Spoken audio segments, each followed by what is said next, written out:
ค่ะสวัสดีทุกท่านค่ะคิดฮอดคิดถึงคือเก่าเป็นจั่งใดแหน่น้อค่ะอยู่ดีสำบายมื้อนี้ทางบ้านผู้ใดฝนตกแหน่น้อค่ะบ้านยายเพชรทางสารคามก็ฝนฮ้องมะรุดทุดเท้าค่ะแต่สรุปแล้วฝนก็บ่มีฝนบ่มีฝนค่ะคิดฮอดทางไกลคิดฮอดเด็กน้อยค่ะน้องธิดาลาวแต่ว่าก็น้องก็สดชื่นแจ่มใสค่ะมื้อนี้ยายเพชรก็ติดตามเบิ่งคลิปของอีหลาน้อยนะคะก็ให้กำลังใจอีหลาน้อยตลอดนะคะได้ข่าวว่าทางบ้านอีหลานะคะหมู่บ้านนี้น้องชายน้องชายตาน้องธิดาลาวคนตัวขาวๆชื่อหยังน้อน้องธันวาดาวเต้นดาวเต้นหางเครื่องน้องธิดาลาวค่ะเห็นเพิ่นว่ามื้อวันจันทร์นะคะเห็นว่าน้องไปโรงเรียนแล้วก็ไปสอบแล้วก็ปวดท้องว่าซั่นค่ะปวดท้องแล้วก็บ่ทันได้บอกคุณครูนะคะก็ว่าพ่อทนได้ทนไหวแต่ว่าบัดพอมาฮอดบ้านอีหลีแล้วจริงๆแล้วเนี่ยก็คือบ่ไหวค่ะพ่อเฒ่ากับแม่เฒ่าก็เลยได้พาไปโรงหมอนะคะไปโรงหมอไปหาหมอก็เลยได้นอนโรงพยาบาลว่าซั่นค่ะว่าปวดท้องหลายยายเพชรก็ได้โทรถามข่าวมื้อเช้านี้ก็โทรหาแต่เช้าๆเนาะว่าเป็นจั่งใดแหน่อีหลาเป็นจั่งใดอ่า โอเคบ่สำบายดีบ่เพิ่นก็ว่ายายเพชรหนูสำบายดีหนูโอเคค่ะว่าซั่นว่าก็เลยได้ถามข่าวเพิ่นว่าน้องชายเป็นจั่งใดคือได้ยินข่าวว่าไปนอนอยู่โรงหมอว่าซั่นก็ก็อีหลาธิดาลาวอะน้องก็เลยบอกว่าหนูก็บ่ทันรู้คือกันยายว่าน้องเป็นอิหยังก็เลยว่าตอนนี้ก็พ่อเฒ่าแม่เฒ่าก็อยู่เป็นหมู่อยู่โรงหมอพู้นล่ะว่าซั่นว่ามันก็ว่าน้องปวดท้องเนาะก็เลยว่าปวดแนวใดน้อว่าซั่นว่าอย่าว่าเป็นไส้ติ่งเด้อเว้ากันมื้อเช้านี้เนาะค่ะบัดนี้ก็อีหลาอยู่นำไผล่ะว่าหนูก็อยู่3คนอยู่กับน้องอยู่กับอีดำแล้วก็อยู่กับเพื่อนอีกคนหนึ่งเพราะว่าตายายพ่อเฒ่าแม่เฒ่านั่นก็ไปหาน้องกับแม่ค่ะไปหาน้องอยู่โรงหมอก็ภาวนาว่าบ่ให้เป็นหยังหลายนะคะแต่ว่าช่วงบ่ายๆค่อนค่ำมานี่ล่ะยายเพชรก็เลยทักไปหานะคะบ่ได้โทรทัก LINE ไปหาว่าหนูน้องเป็นจั่งใดแหน่ดีขึ้นบ่อีหลาก็เลยว่าน้องดีขึ้นอยู่ค่ะยายน้องดีขึ้นแล้วเพิ่นว่าประมาณนั้นก็ขอให้น้องธันวาดาวเต้นของน้องธิดาลาวหายไวๆเนาะเอาใจซอยก็เป็นเรื่องที่เฮ็ดให้น้องธิดาลาวรู้สึกเป็นห่วงทางบ้านว่าเด้ค่ะบัดแต่ที่นี่พอบัดใกล้ฮอดมื้อสิได้กลับมาไทยอีกครั้งถึงวันนัดหมายกันกับทีมงาน CPK กับยายๆอยู่ทางบ้านที่ว่าสิได้ไปรับกันนะคะก็คือนัดกันก็คือวันที่12พฤษภาก็คือเพิ่นให้ทางสารคามเนี่ยเนาะขอว่าให้ทางตาๆยายๆแล้วก็ CPK ไปบ้านโพนยานางตั้งแต่วันที่12เพื่อว่าเอาเพื่อว่าวันเสาร์วันที่13สิได้กลับมาเอาไปเป็นหลักประกันว่าซั่นว่าเหตุผลเพราะว่าช่วงฮอดวันที่13จริงๆแล้วนั่นย้านสิทธิ์พี่จะติดภารกิจย้านสิทธิ์พี่เลื่อนวันที่สิไปรับเพิ่นมาอีกอันนี้คือเป็นความคิดของอีหลอยน้อยเนาะของเล็กน้อยของพ่อของแม่นี่ล่ะเพิ่นก็เลยตกลงปลงใจก็ขออนุญาตพ่อผู้ขออนุญาตแม่พึ่งว่าให้ทางสารคามให้สิทธิ์พี่กับตาๆยายๆที่ว่าจะไปรับหนูไปตั้งแต่วันที่12ได้ไหมให้ไปนอนอยู่บ้านที่โพนยานางว่าซั่นว่าพ่อเฒ่าหนูไปขออนุญาตคันแม่นบ้านเฮาก็ขออนุญาตผู้ใหญ่บ้านเนาะค่ะซึ่งยายเพชรก็บ่ฮู้ว่าผู้นำหมู่บ้านหรือว่าผู้นำชุมชนเพิ่นน่ะเขาเจ้าเอิ้นว่าจั่งใดเพิ่นก็บอกว่าหนูให้พ่อเฒ่าแม่เฒ่าน่ะไปขออนุญาตผู้ ผู้นำในหมู่บ้านแล้วว่าซั่นว่าอนุญาตให้มานอนได้ปานนั้นเด้พี่น้อง ย้านสิทธิ์พี่ติดภารกิจส่งฮอดวันที่13จริงๆเป็นวันที่รอคอยเนาะต่างคนก็ต่างตั้งหน้าตั้งตารอคอยน้องธิดาลาวก็รอคอยทางว่าทางเฮาสิไปรับทางเฮาก็รอคอยว่าสิได้ไปหาน้องไปรับน้องเนาะบัดนี้เห็นเพิ่นนั่นเว้าคลิปมื้อเช้าหรือมื้อวานนี่บ่ที่เพิ่นล้างถ้วยล้างชามมื้อวานนี้เนาะพอเห็นเพิ่นล้างถ้วยมื้อวานนี้เพิ่นก็ล้างไปนำเพิ่นก็เว้าไปนำว่า สิเฮ็ดเวียกไว้ท่าพ่อเฒ่าแม่เฒ่าเพราะว่าพาน้องไปโรงหมอกับแม่ว่าซั่นว่าแม่ก็บ่ค่อยสำบายสิเฮ็ดเวียกหนักก็บ่ได้พอเห็นน้องเข้าโรงบาลแล้วก็สงสารแล้วก็เวียกอยู่ทางบ้านก็บ่มีผู้ใดเฮ็ดให้น้องธิดาลาวก็เลยตั้งอกตั้งใจเฮ็ดกับกับน้องๆอีกหลายคน2คน3คนกับหมู่เพิ่นนั่นล่ะว่าพากันปัดกวาดบ้านนึ่งข้าวเป่าไฟแล้วก็ล้างถ้วยล้างชามไว้ท่าตาท่ายายว่าซั่นว่าเพราะว่าบัดนี้จั่งใดน้อคือรู้สึกเป็นห่วงทางบ้านพอถึงวันที่สิได้ใกล้สิได้กลับสารคามจริงๆพอมาเห็นทุกคนในบ้านบ่สำบายก็รู้สึกเป็นห่วงนี่ก็คือเป็นความรักความแพงความผูกพันของน้องธิดาลาวกับครอบครัวถิ่นฐานบ้านเกิดค่ะ บ่มีผู้ใดที่สิบ่รักครอบครัวเนาะค่ะเนาะพอถึงคราวจำเป็นจริงๆเห็นว่าน้องบ่สำบายเห็นว่าตายายต้องได้ดูแลน้องแล้วแม่เมย์เองก็สุขภาพก็บ่ค่อยแข็งแรงปานใดเพราะว่าก็มื้อดีมื้อร้ายนะคะเพราะว่าอาการที่แม่เมย์เป็นเนี่ยก็คือเป็นไทรอยด์เป็นพิษอ่าคือคือบทที่จะเป็นขึ้นมาเนาะพิษของไทรอยด์น่ะบทที่จะเป็นขึ้น มันก็เป็นจู่ๆเป็นขึ้นเอาโลดเนาะโดยบ่ได้บอกได้กล่าวล่วงหน้าอันนี้ก็คือเป็นความห่วงใยความรักความแพงของน้องธิดาลาวที่มีต่อครอบครัวมีต่อพ่อแม่ผู้ให้กำเนิดนะคะแล้วก็มีต่อพ่อเฒ่าแม่เฒ่าผู้ที่เลี้ยงดูมาแล้วก็มีต่อน้องๆทุกคนที่อยู่ในครอบครัวนำกันที่ใหญ่โตมานำกันนะคะตั้งแต่เล็กแต่น้อยอยู่กินมานำกันนะคะ ก็ด้วยความรักความผูกพันนะคะแล้วก็น้องๆอยู่บ้านของน้องธิดาลาวนั่นพอน้องธิดาลาวบ่อยู่ได้กลับมาสารคามน้องๆก็คิดฮอดเด้ค่ะเอื้อยเพิ่นก็ถามน้องเด้ว่าน้องๆถ้าเอื้อยกลับไปสารคามน้องสิพากันคิดฮอดเอื้อยบ่หมู่น้องๆก็ว่าคิดฮอดว่าซั่นว่าไผสิบ่คิดฮอดกันเนาะค่ะพี่น้องญาติพี่น้องบ่อยู่บ้าน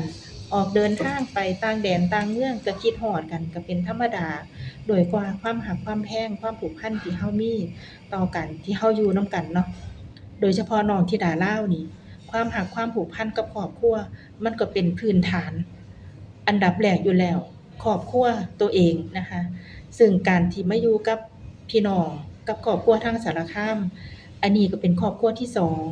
นะคะซึ่งมาสร้างความผูกพัน ความรักกันใหม่เพิ่งเกิดขึ้นแต่ว่าครอบครัวครอบครัวที่หนึ่งก็คือครอบครัวทางบ้านโพนยะนางซึ่งเป็นครอบครัวที่น้องธิดาเลาเกิดมาแต่แบเบาะความรักความผูกพันมันก็ยิ่งผูกพันมากกว่าที่ใดๆทั้งนั้นเลยนะคะบัดสิมาแท้ๆแล้วก็โอ๊ยคือเป็นห่วงแท้คือกังวลแท้ถ้าน้องบ่สำบายแบบนี้สิเป็นจั่งใด แม่บ่สำบายสิเป็นจั่งใดพ่อเฒ่าแม่เฒ่าก็เฮ็ดงานหนักไปไร่ไปนาสิดูแลกันจั่งใดเพิ่นก็เริ่มคิดวิตกกังวลแล้วเดะค่ะแต่ใจหนึ่งนี่ก็ว่า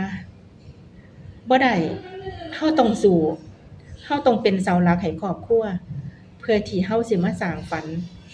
ให้มันได้สำเร็จในเมืองไทยกับครอบครัวพ่อผู้ครอบครัวแม่พึ่งแล้วก็กับ FC ทุกๆท่านที่คอยผลักดันแล้วก็ให้กำลังใจ อยู่ในขณะนี้แล้วก็คอยซัปพอร์ตน้องได้เป็นอย่างดีนะคะเฮ็ดให้คุณภาพชีวิตของน้องแล้วก็ครอบครัวของน้องก็เริ่มดีขึ้นนะคะ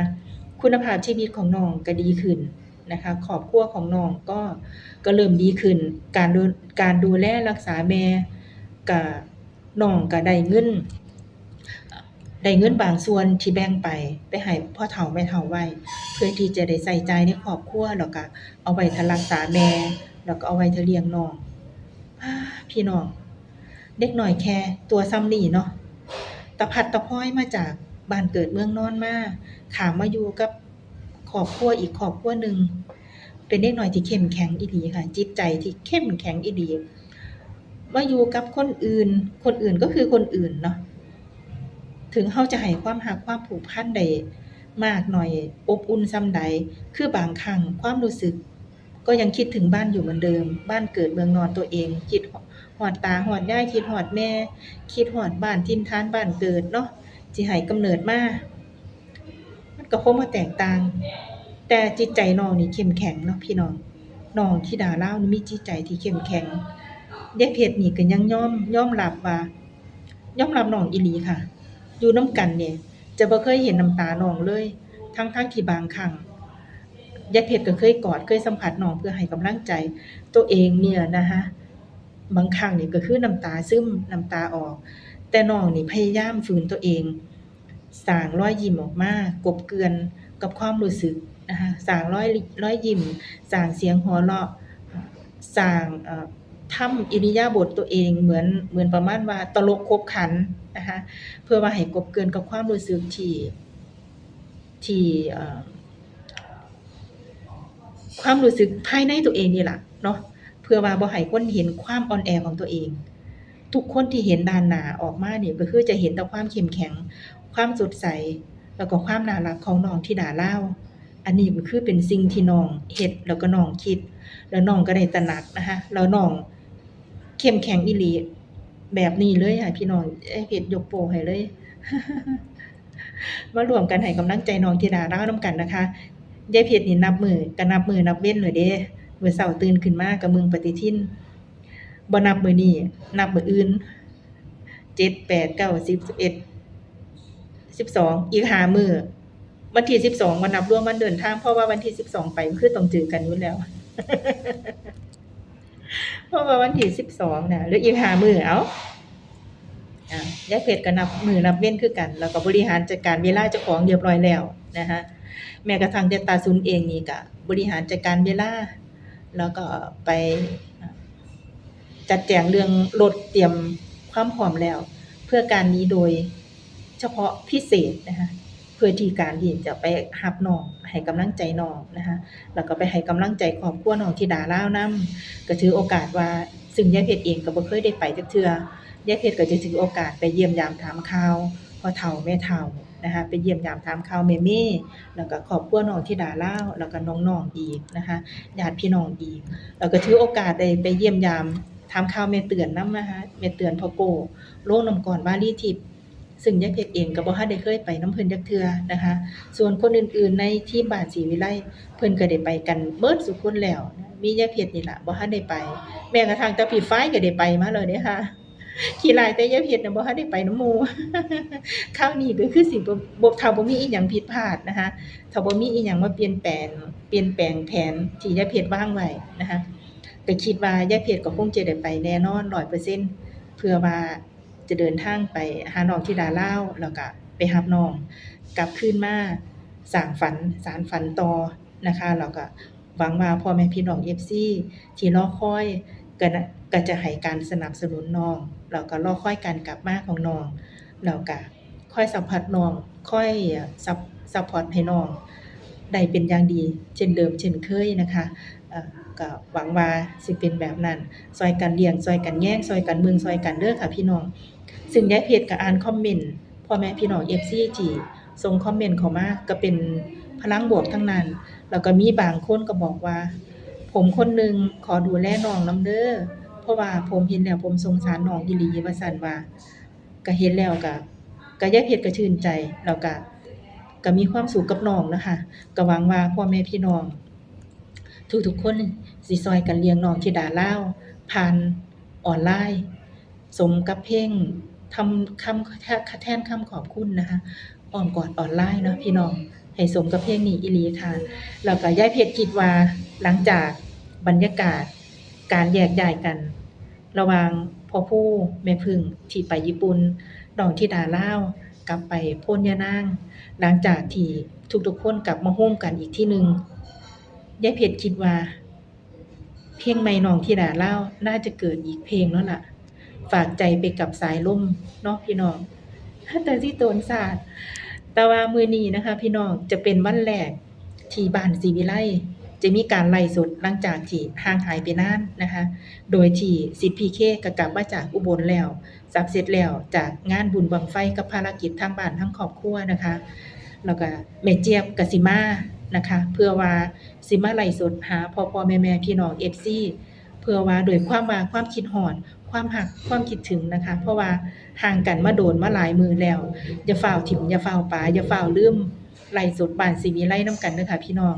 ตั้งหน้าตั้งตารอแล้วก็รับชมให้กำลังใจนำกันเด้อมื้อแลงเด้อพี่น้องค่ะอยู่ที่นอนนาบ้านสวนนอนนาอาจารย์ผู้ศรีวิไลค่ะจะไลฟ์สดโดยสิทธิ์ PK แม่เจี๊ยบนะคะส่วนน้องปรารถนาก็ยังบ่มั่นใจว่าจะมามื้อใดเดี๋ยวเรารอติดตามนำกันรับชมรับฟังนำกันไลฟ์สดบ้านศรีวิไลมื้อแลงค่ะพบพ้อกัน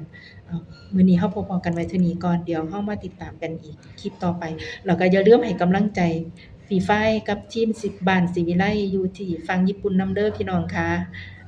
ขอบคุณหลายๆจ้าสวัสดีค่ะ